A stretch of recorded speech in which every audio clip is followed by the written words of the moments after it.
اور رجیم کی زبان بول رہے ہیں۔ اس وقت صورتحال یہ ہے کہ دو مسلمان ممالک پاکستان اور افغانستان کے درمیان جنگ جاری ہے، اور وہ افغانستان جسے کبھی پاکستان کی اسٹیبلشمنٹ پاکستان کا 5واں صوبہ کہا کرتی تھی، وہ افغانستان کے جسے کبھی پاکستان کی اسٹیبلشمنٹ اپنی تصویراتی گہرائی کہا کرتی تھی، اسٹریٹجک ڈیپتھ کہا کرتی تھی، آج اس افغانستان کی اتنی ہمت ہو گئی کہ اس نے پاکستان کے اوپر حملہ کر دیا، اور پے در پے پاکستان کے خلاف بیانات اس کی جانب سے آ رہے ہیں۔ کیا ہمیں ماضی کی غلطیوں سے سبق نہیں سیکھنا چاہیے، یا ماضی کی غلطیوں سے سبق سیکھے بغیر خواجہ آصف صاحبان جیسے جو لوگ ہیں وہ ملک کی سب سے بڑی سیاسی جماعت پر اور ملک کے مقبول ترین سیاسی رہنما پر اس ماحول کے اندر بھی حملے شروع کر دیں؟ آپ کو یاد ہوگا کہ جب بھارت نے پاکستان پر حملہ کیا تھا اس وقت بھی عمران خان اور پاکستان تحریک انصاف کے کہنے پر پاکستان کی نوجوان نسل پاکستان کی بہادر افواج کے پیچھے کھڑی ہو گئی۔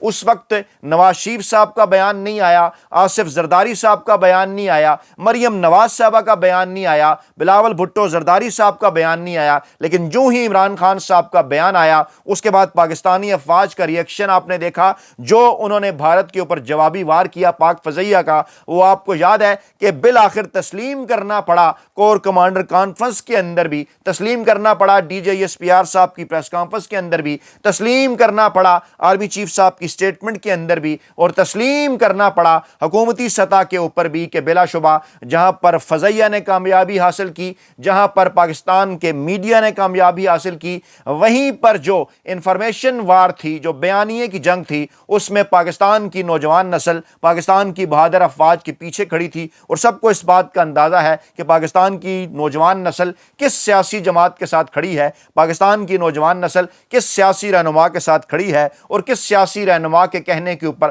پاکستان کی نوجوان نسل ڈٹ کر پاک فوج کے ساتھ کھڑی ہوئی۔ اور اس کے بعد پھر چشمے فلک نے وہ مناظر دیکھے کہ بھارت دم دبا کر بھاگتا ہوا نظر آیا۔ آج ایک بار پھر اسی قسم کی صورتحال ہے، پاکستان تحریک انصاف کی جانب سے پارٹی سطح پر بیان جاری ہو چکا ہے پاک افواج کے حق میں، پاکستان کے حق میں، افغانستان کے خلاف، اور اس کے ساتھ ساتھ ڈٹ کر افغان جنگ کا مقابلہ کرنے کا اعلان بھی کر دیا گیا ہے پاکستان تحریک انصاف کی جانب سے۔ اور بلا شبہ اگر عمران خان صاحب کے ساتھ رابطہ ہوتا یا ان کے ساتھ ملاقاتوں کی اجازت دی جاتی، جو کہ ان کا آئینی اور قانونی حق ہے، ایسے موقع کے اوپر بلا شبہ عمران خان صاحب کا پیغام بھی وہی ہوتا جو اس وقت پوری پاکستان تحریک انصاف کی قیادت کا ہے، پوری پاکستانی نوجوان نسل کا ہے، پوری پاکستانی قوم کا ہے، کہ وہ پاکستان کی بہادر افواج کے ساتھ ڈٹ کر کھڑے ہیں، اور افغان رجیم کو ہر صورت یہ بتا کر رہیں گے کہ ہم آپ کے لیے تر نوالا نہیں ہیں، ہم آپ کے ہمسائے ہیں۔ آپ کو اس بات کا اندازہ ہونا چاہیے کہ ہم کوئی 7 سمندر پار سے نہیں آئے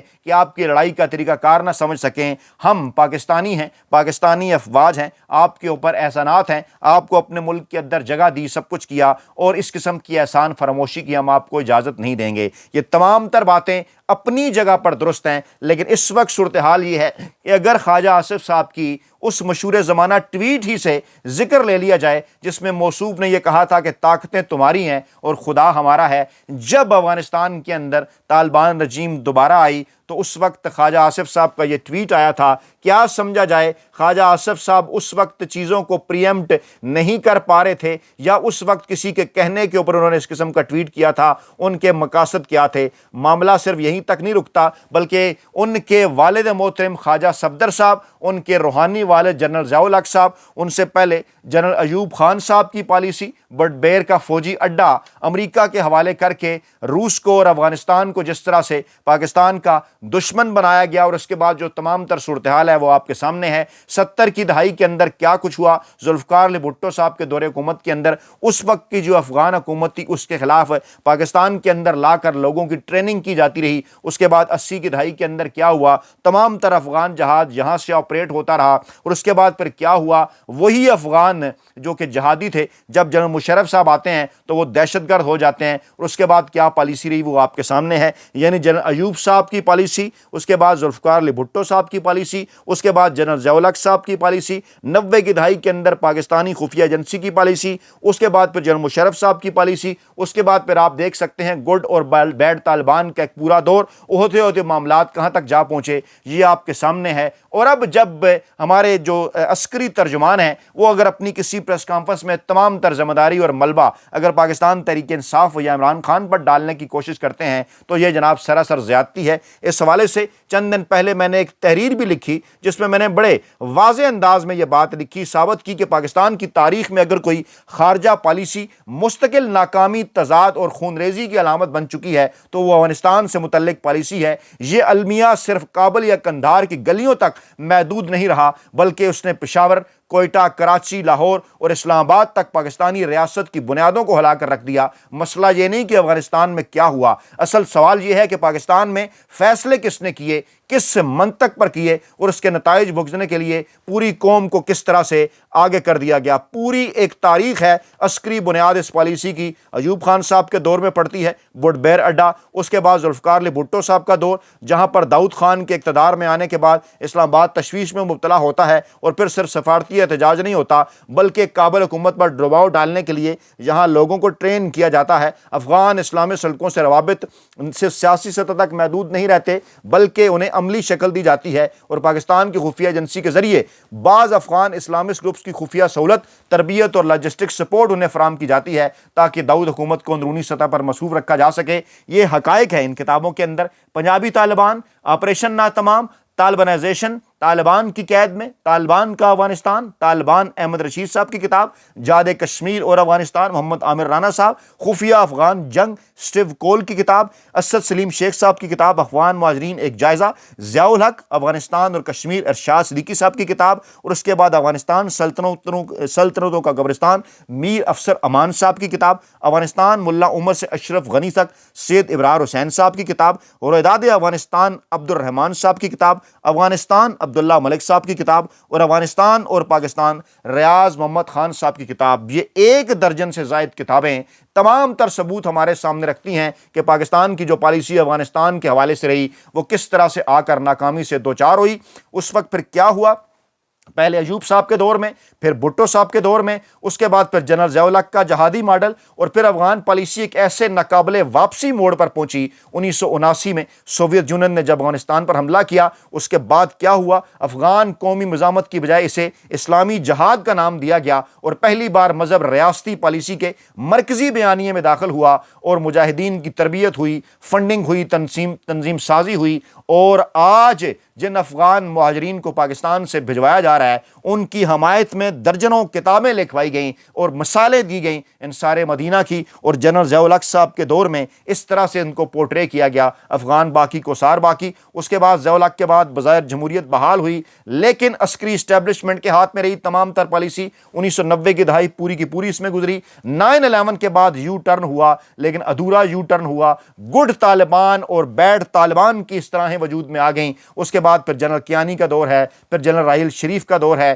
اس دوران بھی افغان طالبان کے ساتھ اسٹریٹجک تعاون جاری رہا۔ اندرون ملک جو پاکستان کے اندر تحریک طالبان پاکستان کے خلاف تو جنگ لڑی جاتی رہی لیکن تحریک طالبان افغانستان کے ساتھ تعاون جو ہے وہ جاری رہا۔ پھر 2014 میں آرمی پبلک سکول پشاور کا جو واقعہ ہوا اس کے بعد تھوڑی سی پالیسی کے اندر تبدیلی ہوئی، دیر آئے درست آئے، لیکن پھر سابق وزیر اعظم عمران خان اور قمر جاوید باجوہ کے دور میں افغان پالیسی نے، جس کو میں کہا کرتا ہوں اسٹریٹجک ہیجنگ کی نئی شکل اختیار کی۔ دوحہ مذاکرات میں سہولت کاری، طالبان سے روابط، 2021 میں ان کی واپسی پر نرم بیانیہ، اسی سوچ کا تسلسل تھا۔ لیکن ہوتا کیا رہا، میڈیا اس وقت جنرل فیض حمید کے دورے کو کیسے پریزنٹ کر رہا تھا، دورہ کابل کو کیا رومانوی تاثر پاکستان کا میڈیا دے رہا تھا، وہ آپ کے سامنے ہے۔ لیکن یہاں پر یہ بات سمجھنے کی ضرورت ہے، یہ نقطہ بتانا ناگزیر ہے کہ آج جب فوج کے ترجمان اور ریاستی بیانیہ پاکستان میں یہ جو بڑھتی دہشت گردی ہے، بدامنی ہے، پاک افغان یہ جو جنگ ہے، اس کی ذمہ داری اگر صرف سابق وزیر اعظم عمران خان پر ڈالنے کی کوشش کرتے ہیں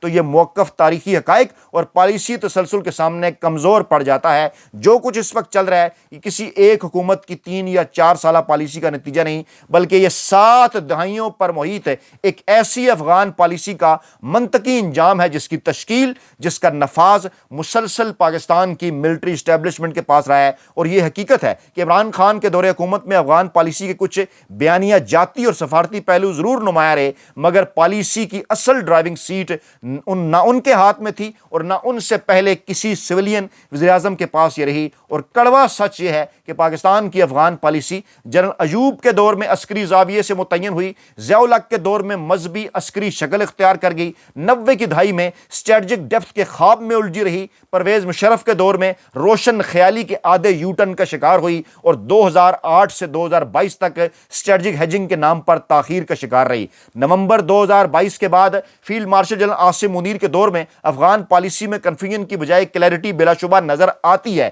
مگر اس حقیقت کو نظر انداز کرنا بھی ممکن نہیں کہ یہ کلیئرٹی مفاہمت کی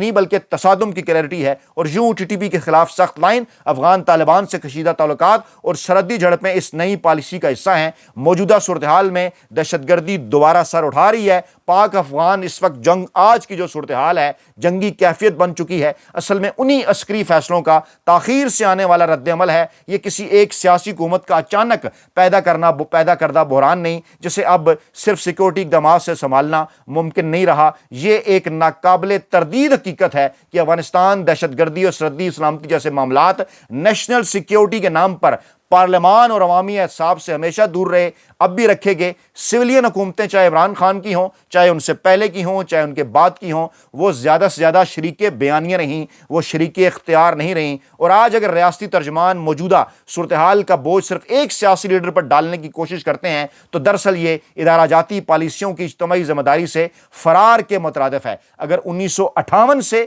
2026 تک آج کے پورے سفر کو دیکھا جائے تو نتیجہ نہایت تلخ ہے۔ افغانستان جسے کبھی اسٹریٹجک ڈیپتھ سمجھا گیا، آج بھارت کے بعد پاکستان کے لیے دوسرا بڑا سیکیورٹی چیلنج بن چکا۔ یہ ناکامی کسی ایک وزیر اعظم یا کسی ایک جنرل کی نہیں، بلکہ ایک مسلسل عسکری مرکزیت رکھنے والی سوچ کی ہے، جس میں سیاستدان صرف شریک بیانیہ رہے اور ریاست نے سفارت، معیشت، مفاہمت اور عوامی بیانیے کو پس پش ڈال کر صرف بندوق پر انحصار کیا۔ پاکستان میں دہشت گردی، پاک افغان کشیدگی اور بارڈر کی بگڑتی ہوئی صورتحال کسی ایک فرد یا جماعت کی نہیں، بلکہ ملٹری اسٹیبلشمنٹ کی اس افغان پالیسی کا نتیجہ ہے، جو جنرل ایوب خان سے شروع ہو کر جنرل عاصم منیر صاحب تک مختلف شکلوں میں جاری رہی۔ اس حقیقت کو تسلیم کیے بغیر نہ ماضی کی اصلاح ممکن ہے اور نہ مستقبل میں امن کی کوئی سنجیدہ امید باندھی جا سکتی ہے۔ آج یہی پاکستان کی افغان پالیسی کا المیہ ہے کہ ایک ایسی پالیسی جو فیلڈ مارشل سے فیلڈ مارشل تک چلی،